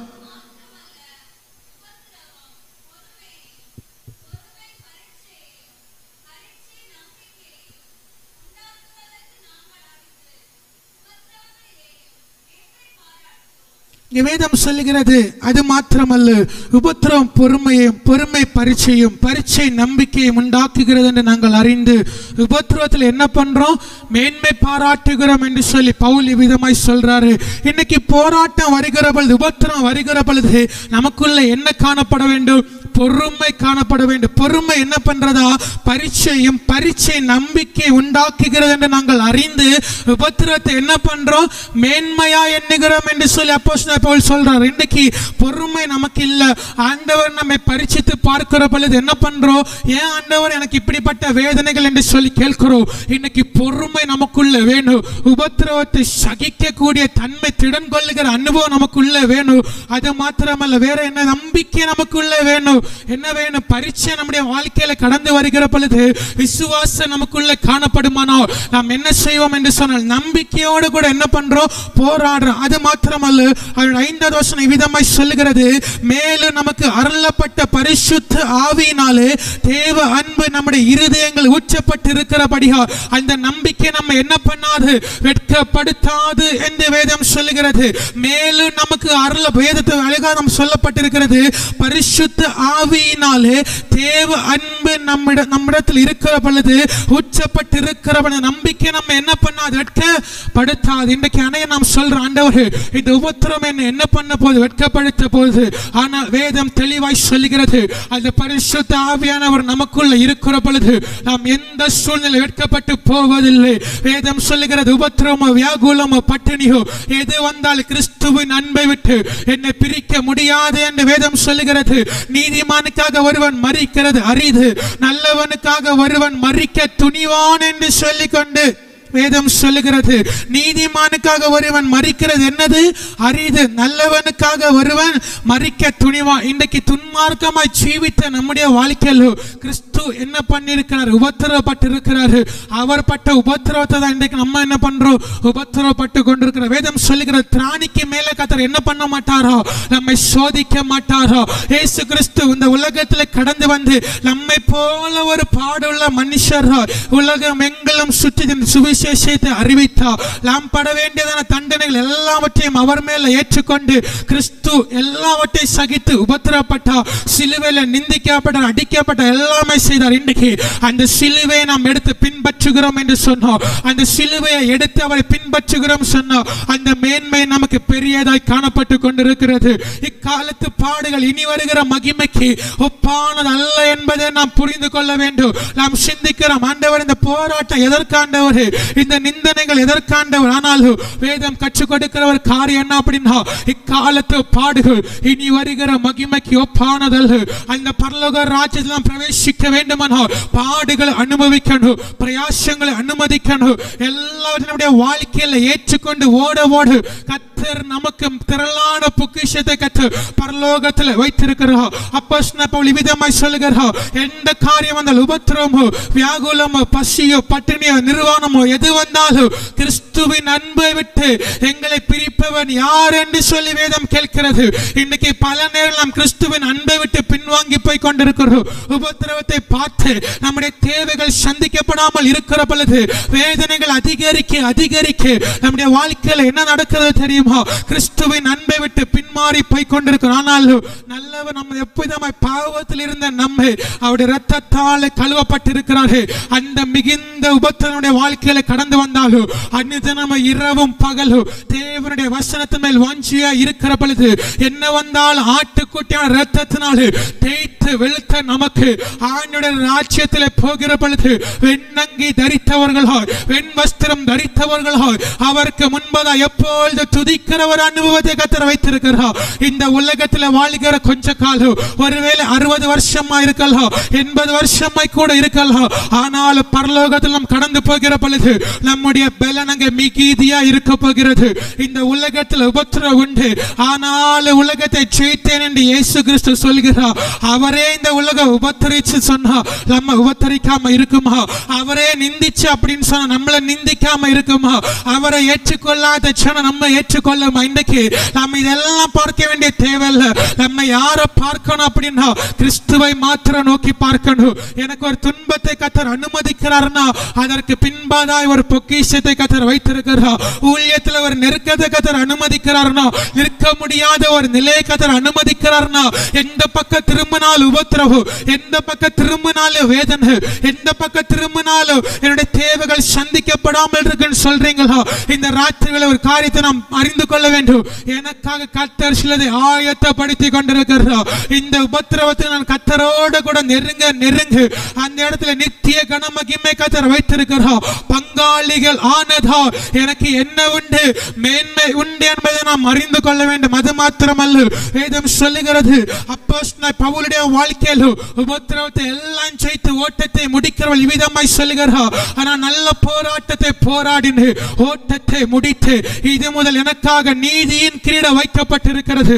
நமக்காக நீதியின் கிரீடத்தை வைத்திருக்கிறார். மரண பரியந்த உண்மையாய் ஓடணும், மரண பரியந்த உண்மையாய் கிறிஸ்துவுக்காய் நான் ஓடுகிற பொழுது எல்லாவற்றை பாவத்தை வெறுத்து இந்த உலகத்தை வெறுத்து ஆசாபாசங்களை வெறுத்து கிறிஸ்துவுக்காக நான் ஓட வேண்டும். என்ன வந்தாலும் சரி, என்ன நெருக்க வந்தாலும் சரி, நான் கிறிஸ்துவை விட்டு பின்வாங்கி போக மாட்டேன். இன்னைக்கு அநேக வாலிப தம்பிமா தங்கச்சிமா உலகத்தை விட்டு உலகத்தை இன்பத்துக்காக செல்போனுக்கு அடிக்ட் ஆகி தேவனுடைய ஊழியத்தை செய்ய வர முடியாதபடி இருந்து கொண்டிருக்கிறாங்க. அவங்களை பிசாசு என்ன பண்றா? அவங்களை அவிதமான ஒரு மயக்கத்தில் வைத்திருக்கிறா. இன்றைக்கு கர்த்தர் அவர்களை மாற்றணும் அப்படின்னு சொன்ன நம்ம ஜெபிக்க ஆரம்பிக்கணும். இந்த நித்திய கனமகிமை நமக்கு மாத்திரம் அல்ல, இந்த உலகத்தாருக்கும் கர்த்தர் கொடுக்கணும். இது ஆன்லைன் வாயிலாய் பார்க்கிற தேவ பிள்ளைகளுக்கு கர்த்தர் சொல்லுகிற ஒரு காரியம், என்ன உபத்திரவப்பட்டாலும் என்ன பலவீனம் வந்தாலும் அது ஒன்று நம்மை சேதப்படுத்தாது, ஒன்று நம்மை துக்கப்படுத்தாது, ஒன்று நம்மை அழித்து போடாது என்று வேதம் சொல்லுகிறது போல என்ன வந்தால் கிறிஸ்துவுக்காக நாம் போராடுகிற பொழுது 3 விதமான காரியங்கள். உபத்திரம் ஏன் நம்முடைய வாழ்க்கையில வருகிறது? விசுவாசத்தில் நிலை நிற்க பண்ணு, இரண்டாவது தைரியமாய் போராடு, மூன்றாவது நித்திய கனமகிமை கர்த்தர் கொடுக்கும்படியா இந்த 3 காரியம் நம்முடைய வாழ்க்கையில காணப்படுமானால் சத்துரு எவ்விதமாய் நம்முடைய வாழ்க்கையில போராட நினைத்தாலும் உபத்திரவத்தை கர்த்தர் ஜெயிக்க பண்ண போகிறார். இந்த ஜீவநதி சபை ஆரம்பத்தில் அற்பமா இருந்தது, ஆனால் இன்றைக்கு கர்த்தர் மேன்மைப்படுத்தி இருக்கிறார்.